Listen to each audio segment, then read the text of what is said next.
Hello everyone, আমি পূজা। So আমি just face wash করে এসেছি অ্যান্ড ফেসটা ভীষণ ড্রাই আছে।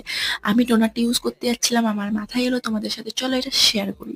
সো আমি মিনিমালিস্টিকের এই টোনারটা ইউজ করছি। এটা আমার খুব পছন্দের একটাই কারণ যে এটা ভীষণ হাইড্রেটেড, আর আমার যেহেতু ড্রাই স্কিন সো আমি এটা একটু বেশি ভালোবাসছি। আর আমি এই স্প্রে বটলে কিছুটা ভরে নিয়েছি। স্প্রে বটলে ভরার একটাই কারণ আমি কটন প্যাড ইউজ করা অতটা পছন্দ করি না। তোমরা যদি পছন্দ করো অবশ্যই ইউজ করতে পারো, বাট আমার স্প্রে ফর্ম পছন্দ সো আমি এই বোতলে ভরে নিয়েছি। আর এটাতে কোনো স্মেল নেই। সো যাদের স্মেলওয়ালা কোনো প্রোডাক্ট পছন্দ নয় তারা অবশ্যই এই মিনিমালিস্টিকের প্রোডাক্ট ইউজ করতে পারো। আর এটা হালকা তোমরা ড্রাই করে নেবে। ড্রাই করার পর তোমরা সিরাম, ময়শ্চারাইজার তোমাদের পছন্দ মতো প্রোডাক্ট ইউজ করতে পারো। আর জাস্ট আমি টোনার লাগিয়েছি আর দেখো কতটা হাইড্রেটেড লাগছে। So hope this help. Bye bye.